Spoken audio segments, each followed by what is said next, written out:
Hi, this is Andy Flipiak in Toronto for the week of August the 28th.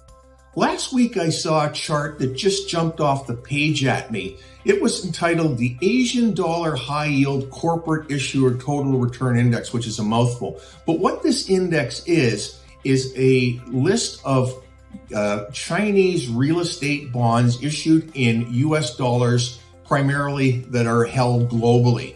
Now, as you can see on this chart, the index has dropped 82% since March of 2021. So over a little over 2 years, this index has just plunged. And the reason this has happened is that real estate companies in China have either delayed, defaulted, or declared bankruptcy in the last year or two. Two high-profile examples are Evergrande, that declared bankruptcy, and Country Garden, that is delaying payments currently. These are two of the largest real estate firms in China. Now, looking at Chinese economy, roughly 30% of Chinese GDP is real estate.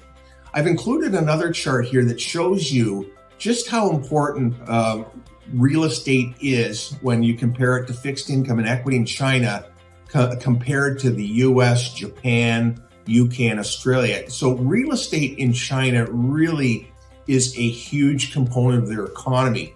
Many will recall over the last 2 decades, the amount of money that went into Chinese real estate. We all remember the ghost cities, where large cities were built up with apartment buildings that were virtually empty, as money fueled into the growth of Chinese real estate.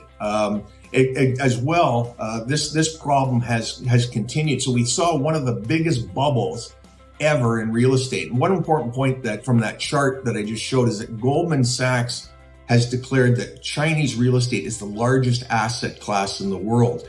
Now, in an effort to sort of slow the growth in real estate, the Chinese government brought in rules to try to delever the real estate companies. And one of them was to require down payments from Chinese home buyers to bring in more capital to the development process. But in recent years, we've seen a tremendous amount of defaults where Chinese depositors are now losing their money on the deposit. And we're talking about hundreds of thousands of home buyers, which has created tremendous pressure on the Chinese government, because the last thing they want is social unrest. One point also mentioned in China is that they have a youth unemployment rate of over 20% currently. So what we've seen in recent weeks is the Chinese have cut interest rates on the short end of the curve in an effort to try to stimulate and help the Chinese economy, and specifically the real estate sector. But one problem in doing this is that Chinese interest rates are quite low in compared to North America or Europe. So as a result, the Chinese authorities are afraid that if they cut rates or continue to do this, they will see a large outflow of capital, which is something that they just don't want to have happen, because that could exacerbate and make the situation worse.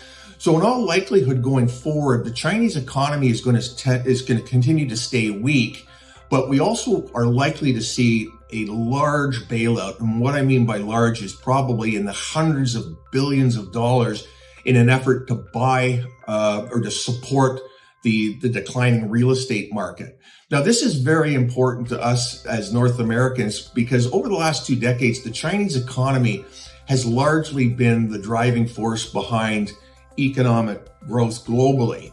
And with China slowing this dramatically and having these types of problems, it's going to affect the economies in Canada and the US in a significant way, which puts further pressure on our deficits and our fiscal plans. So anyway, thanks for watching. We'll see you next week.